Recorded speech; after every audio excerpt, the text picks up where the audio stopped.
everybody. Welcome back to Kicks Over Coffee. It's Andy Polk with FDRA again. I'm here with Suresh Dakshina. Did I get that right? Dakshina, yes. Dakshina. All right. He is the co-founder and president of Chargeback Gurus. Chargeback Gurus is a brand new FDRA member, and we're really excited to have them join FDRA. They really fill a void that we have not had in the past for the industry. So right off the bat, maybe you could just share a little bit about Chargeback Gurus and what services you provide broadly to retailers across the country. Absolutely. So thank you for having me on the show. Very excited to be a part of FDRA. We have the opportunity to educate a lot of members in the apparel industry about chargebacks, how important it is. Chargeback Gurus have been in business since 2014. But me and my partner have over 18 years of experience in the payment space. We have worked with issuers, we have worked with merchants, we have worked with payment processors, and we really understand the pain point of chargebacks. Chargebacks are a pain not only for the merchants, but also for the banks and also for the cardholders. And merchants have lost billions of dollars due to disputes. This seemed to be a growing issue. And we all see that online transactions are increasing and the need to buy online has increased. COVID is a perfect situation which accelerated, the online purchase. So Right. More and more online purchases are happening. We see more and more disputes happening, and we see even more compelling reasons for merchants to utilize companies like Chargeback Gurus to help them mitigate the chargebacks. Yeah. So I think it's important right off the bat to note that it's not just cost of doing business, right? That you just lose money and that is what it is. But you guys actually exist to help people understand that. So maybe before we get into the solution part, we can talk really quickly about like I know there's common chargebacks where maybe there's a mistake. Someone says, I didn't make that purchase. Yeah. I call the bank and then they go through a process. Absolutely. Sometimes there is fraud, right? So maybe you can break out the different levels that what we're talking about on chargebacks.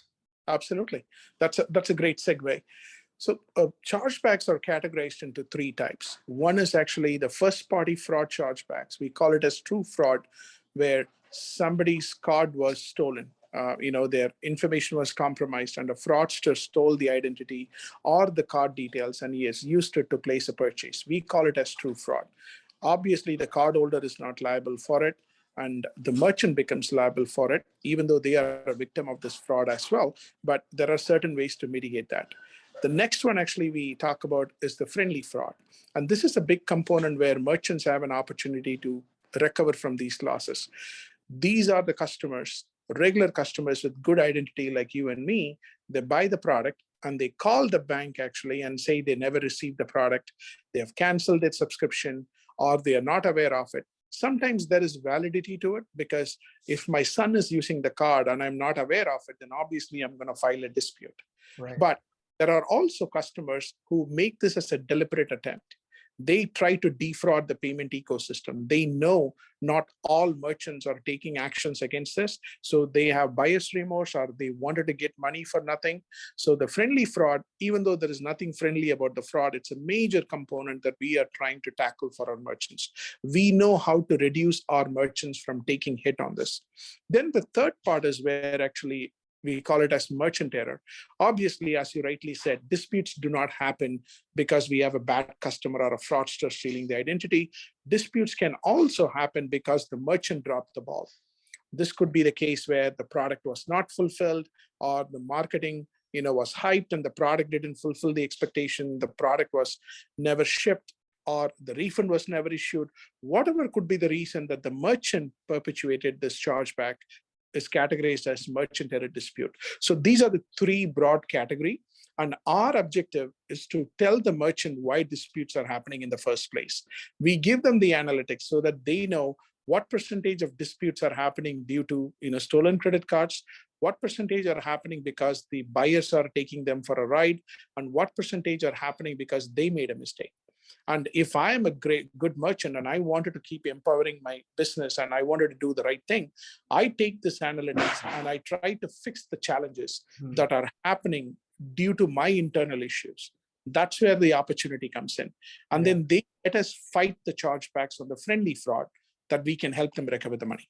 Right. So in essence, you look at what's happening because the retailer could be targeted because they have poor policies around this. Absolutely.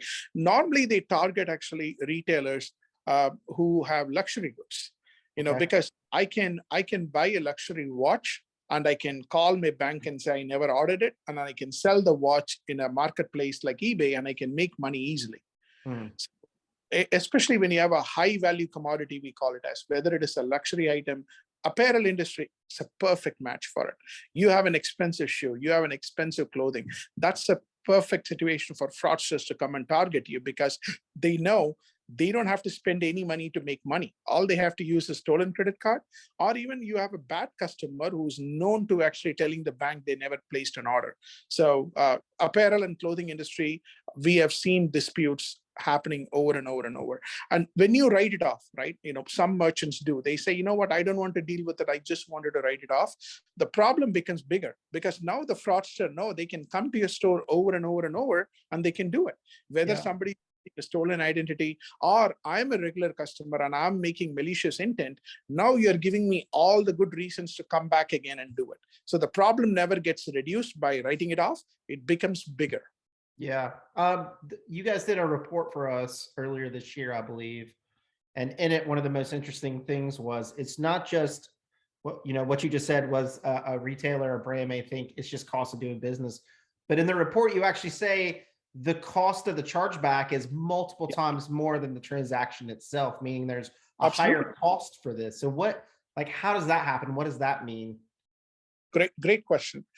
Well, as we all know, when I'm running an e-commerce store, several of the e-commerce store owners, they buy products from others. For example, clothing industry, like shoe, let's talk about the apparel industry on your side. I buy the product from the manufacturer because the manufacturer doesn't want to go and do all these things. I sell it wholesale. So which means my margins are maybe like 30 to 40%. That's where margins are. And assume that on $100 transaction, I have a dispute. Now I have given the shoe for free and I have lost the money as well. So now the $100 transaction that I have lost automatically becomes $200 or $250, considering the cost of marketing, considering the cost of shipping, considering the cost of loss of goods, and considering the transaction cost. So it can be anywhere between 2 to 3 times higher. And the sad part is, in order for you to even recoup the losses, you got to bring in 5 to 10 customers to balance the loss. That's tough business. It is a very tough business, and you need to do everything possible to recover it or to prevent it. That's the two solutions we tell them. We will try to help you prevent it. If for some reason we couldn't prevent it, because we cannot prevent everything from happening, but if they happen it, then we will actually fight it for you and help you get the money. Because your margins in the clothing industry is very slim, considering the rising cost of customer acquisition, you got to do everything possible to retain your profits. Right. So let me ask you as we kind of wrap up, when someone says, and they watch this and they're like, this is really interesting, and I don't have a plan or a strategy on any of this stuff, and they contact you, what's the process that you help them with? Is it analyzing what's happening? And are you providing strategy? Are you what's the steps you take just so people understand what the process is? Absolutely. We believe in a white glove approach. Merchants are geared towards knowing their business, growing their business, and not fighting fraud or chargebacks. So we provide a complete white glove service. We are integrated with their payment processor. So there is no integration needed in order for us to provide the support. If they engage with us, we get the data from the processor they use and we analyze them. We recommend the solution. We get them started in as little as 2 weeks. If they are not doing anything about it, if they are writing it off, or if they are not having success preventing and recovering the money, we can actually be the solution provider for them, and we can get them up and running in 2 weeks. We believe in a very simple integration and quick onboarding, because this is money on the table. Right. When much needing money, I cannot afford to take 6 months to get them onboarded. Our onboarding is so seamless right now that it takes just 2 weeks for them to get up and running and stop the bleeding from happening. Yeah, I think it's music to people's ears when you say we're integrated with the people that you're already working with. We don't need to come in and integrate in your systems or any of that stuff. I think that is a key component, because that's always the concern is like, I've got all this software, how do I integrate one more thing or whatever? So I think that's music to people's ears again when you say something like that, and the fact that you guys have the expertise and years of working with payment systems and banks, Yeah. and all of that, and seeing this in real time. So, my guess is, I don't know if you have stats on it, but like when you're talking about like chargebacks, there's a real ROI to using your service for your folks. We have an ROI guarantee. So we guarantee that for every dollar they pay us, we bring at least $1 in return so that there is no loss to the merchant. We are absolutely confident that we can actually bring them real ROI, the true ROI we call it as. And this will be the only relationship where they bring in a vendor who is bringing money on the table. The Yeah, rest of the they have, it's just a cost of doing business, right? You right. hire company or a telecom company, it's just a cost of doing business. They don't bring in profit to you. But you hire a chargeback management company, we bring in real ROI back to you because this is unfound money to you. And all it takes is 2 weeks to get this money, back to your bank account. That's awesome. So as we wrap up, this is Kicks Over Coffee, Suresh. So what do you drink coffee or do you drink tea? What is your I am a big fan of coffee. all right. Yes, What kind of coffee do you drink? I've traveled, different countries, and I'm a big fan of actually experimenting the world with their coffee. And always there is coffee enthusiasts around the globe, and I've tasted so many different coffee. It gives you so much appreciation for the world and the culture, that people have around coffee. It's fantastic. It's a commonality, like having a dog, right? Mm. You can talk to any dog owner because that's a natural conversation. Same way around coffee too. If I have to go and talk to somebody about coffee, chances are they are a coffee enthusiast, and you can have a fantastic conversation with them. That's amazing. That you're my favorite coffee friend so far on Kicks Over Coffee, because I think you and I think the same way. For the coffee, I've always thought that around like sports or soccer in particular when I travel overseas, because Absolutely. of all the enthusiasts and all that. And I think you're right about coffee in the same way. It can break down barriers and Yeah. talk about those things. And I think you're right. I mean, it is something interesting to go. I mean, even anywhere you're at, you can try Yeah. South American beans. You can Abs- try, beans from Asia. You can try all it. You can mix. You get all these options, and if you do it right, and we at home here we grind it ourselves. right. We take whole bean, we grind it, and then maybe I do drip, maybe I'll Uh, do press. It just depends on what I'm feeling like. But for me, part of it is the process of enjoyment of not just sipping it, but like making it and thinking uh, about So Process, right? It's the time where I'm away from my gadgets. That's my alone time, right? When I'm prepping my coffee, when I'm yeah, sitting, exactly. I've made it a point not to have gadgets around me when I'm sipping my coffee, because that's the time where you're able to reflect on your actions that you have done the previous day or the current day. That's a fantastic way for us to actually, self-reflect on the things that we have done. Man, there's some like coffee philosophy happening on this episode. I love it. It's Well, fantastic. we named our company Chargeback Gurus for a reason, because the guru stands for wisdom and knowledge. We always actually, share our knowledge and experience, and we do the same from others. I mean, today I learned from you that you're a coffee enthusiast, so we always keep our minds and eyes open for new things to be learned. So I'm a very enthusiastic learner. That's awesome. That's awesome. Well, folks, again, thanks for tuning into this. And if you don't have a chargeback strategy, if you don't have a chargeback program, if you don't even know what we're talking about today, get in contact with me. I can get you in contact with Chargeback Gurus so that you're not losing money, but you're actually putting money back on the table. More important than ever in this environment of inflation, uncertainty, possibly consumer pullback. We've got to fight to get in front of every consumer and make that transaction. And then we got to make sure those transactions are accurate and meaningful, and make sure that you get what you're supposed to get. So with that, again, Chargeback Gurus, really appreciate you guys joining FDRA and the solutions and services you provide.